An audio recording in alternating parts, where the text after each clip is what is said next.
पटना में चंदूलाल नाम का एक बहुत बड़ा बिजनेसमैन रहता है। चंदूलाल के होटल्स, फैक्ट्री या सॉफ्टवेयर कंपनी बहुत सारे रहते हैं। चंदूलाल की पत्नी जमुना, आर्कियोलॉजिस्ट में पढ़ रहा लड़का और लड़की और उसकी माँ सब लोग थे। पूरा परिवार अपने बिजनेस के काम से हमेशा घूमते रहते थे, पर सिर्फ रविवार को पूरा परिवार घर पर ही रहना ऐसा नियम था। ऐसे रविवार को सभी लोग मिलकर रहना ऐसे पिताजी सबसे जुबान लेते हैं। इस वजह से सभी लोग घर पर रहकर उस रविवार के दिन समय बिताते रहते थे, एक दूसरे से बात करते हुए खुश रहते हैं। ऐसे एक रविवार के दिन सब लोग हॉल में बैठकर रहते हैं। तभी चंदूलाल की माँ, अरे बेटा, इस बार त्योहार में मुझे गांव जाने का मन कर रहा है, हम लोग पक्का जाएंगे ना, ऐसा कहती है। ये बात सुनकर जमुना, अरे सासू माँ गाँव में क्या, वहाँ पर क्या है, कौन है करके हमें वहाँ जाना है सासू माँ करके कहती है। वो बात सुनकर लड़का, पिताजी वहाँ पर बिल्कुल मजा नहीं आता, मच्छर भी बहुत ज्यादा रहते हैं, मैं भी नहीं आऊंगा पिताजी, ऐसा कहता है।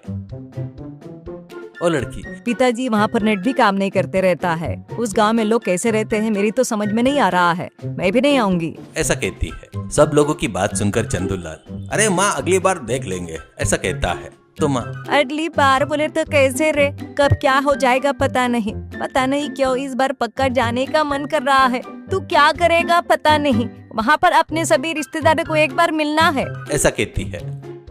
माँ की बात सुनकर चंदूलाल सोच में पड़ जाता है। थोड़ी देर विचार करने के बाद चंदूलाल, अरे ठीक है माँ, इस बार त्योहार में अपन सभी लोग गाँव जा रहे हैं, ऐसा कहकर, अरे तैयार रहो, ऐसा कहता है और वहाँ से चला गया। वो बात सुनकर माँ खुश होती है। बाकी के सभी लोग कुछ भी नहीं कह पाने से वो सुनकर सभी लोग देखते रह गए। वैसे सभी लोग मिलकर कार से गाँव जाने के लिए निकलते हैं। वैसे कार जा रही थी, ड्राइवर सडनली ब्रेक मारता है। बस लड़का आगे के साइड झुककर गिरने वाला ही था, उसके हाथ में का फोन नीचे गिरता है। तब लड़का, अरे पिताजी ये ट्रिप है या भूकंप के झटके दिखाने के लिए लेकर आए हो हमें यहाँ पर, ऐसा कहता है। ऐसे रोड पर बने गड्ढे के कारण कार नीचे ऊपर झटके मार रही थी, हिल रही थी। तब जमुना, अरे इन झटकों से मेरे कमर में दर्द हो जाएगा लगता है, ऐसा कहती है। तो सासू माँ, ये रोड पर बने गड्ढे योगासन सिखाते हैं, ऐसा कहती है। वो बातें सभी लोग करके हंसते हैं। ऐसे सफर करते हुए गांव तक पहुंच जाते हैं।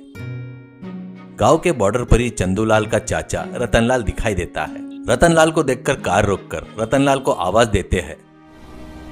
तब रतनलाल, अरे क्या रे चंदूलाल, सफर अच्छा रहा क्या, भाभी माँ ठीक हो ना, ऐसा सबको हालचाल पूछता है।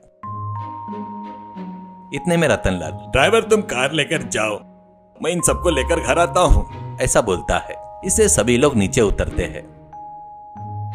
बाद में रतनलाल, चंदूलाल, बच्चे लोग सभी मिलकर खेत में बने पाए के ऊपर से चलते हुए रहते हैं तो बाजू में एक नदी नाली बहती है। वो देखकर लड़की, अरे वाह कितना बढ़िया है, गाँव बोले तो बहुत डर गई थी मैं, पर ये फसल, ये खेत और बाजू के पहाड़ देख रही हूँ तो बहुत बढ़िया लग रहा है, ऐसा कहती है।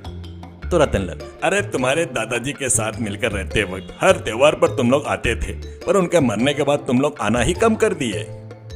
ऐसे सभी लोग चलते हुए घर पहुँचते हैं। उनको देखकर रतनलाल की पत्नी उन लोगों को उनके कमरे दिखाती है। सभी लोग आराम करते हैं। त्योहार के दिन सुबह ही उठकर देखते हैं तो वहाँ पर रतनलाल की पत्नी और उसकी लड़की चूल्हे पर खाना बना रही थी और माँ मदद कर रही थी। वहाँ पर आई लड़की उस चूल्हे को हिलाने को देखती है। अरे मेरी आंखें जल रही है, ऐसा कहती है। वो देखकर दादी माँ, ये गांव का फेस पैक है बेटा, इस लकड़ी के चूल्हे पर खाना बनाएंगे तो उसका स्वाद अलग ही रहता है। उतने में सभी लोग मिलकर एक मुर्गी को पकड़ने की कोशिश कर रहे थे। वो भी जाकर उस मुर्गी को पकड़ने की कोशिश करती है। ऐसे सभी लोग खाना बनाकर खाना खाने के लिए बैठते हैं। केले के पत्तों में परोसते ही चंदूलाल, ऐसे केले के पत्ते में खाए तो कितना मस्त रहता है ना, ऐसा कहता है। लड़का, हाँ पिताजी, ऐसे खाना खाए तो होटल का खाना भी किसी काम का नहीं है, ऐसा कहता है। लड़की, सच में पिताजी, स्विगी में ऑर्डर देकर खाकर बोर हो गए। ऐसे वो लोग खाना खा रहे थे। रतनलाल, आज शाम को तुम सभी को मैं एक जगह पर लेकर जाता हूँ, ऐसे कहता है। उतने में लड़की, अरे दादाजी कहाँ पर जा रहे हैं बताओ ना, ऐसा कहती है। तो रतनलाल, सरप्राइज है, वहाँ पर जाने के बाद तुमको ही पता चल जाएगा, ऐसा कहता है। शाम को सब लोग मिलकर ऐसे ही खेत की तरफ जाते हैं। वहाँ पर चारों तरफ हरे भरे खेत और बाजू में ही तालाब रहता है। वहां पर बारबेक्यू का सेटअप, थोड़े से कुर्सियां, खाना, कोल्ड ड्रिंक के बॉटल्स अरेंज करके थे। वो देखकर लड़की अरे वाह ब्यूटीफुल, कितना सुंदर है ये सेटअप करके कहती है। लड़का रतनलाल से अरे दादाजी बहुत ही बढ़िया है। मैंने कितने सारे पब देखे थे पर कभी ऐसा नहीं देखा। मेरी जिंदगी में कभी ऐसा नहीं देखा, ऐसा कहता है। रतनलाल अरे आओ आओ सभी लोग मिलकर एंजॉय करो। ऐसा कहते हुए चिकन कबाब बनाना शुरू करता है।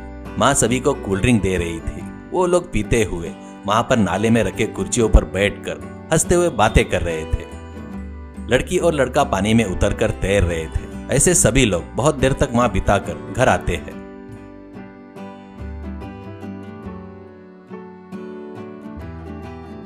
घर पर आने के बाद चंदूलाल से लड़का और लड़की पिताजी हर साल त्योहार में अपन लोग गांव आकर उस नाले पर बारबेक्यू बनाएंगे, ऐसा कहता है। तो चंदूलाल अरे ऐसे तुम लोग आओगे तो हर साल लेकर आऊंगा, ऐसे कहता है। तो रतनलाल तुम लोग हर साल आना करके कहता है। ऐसे सभी लोग उस त्योहार को गांव में सेलिब्रेट करते हैं। उनको काफी खुशी होती है। फिर वो वहां से निकलकर अपने शहर के लिए वापस आते हैं।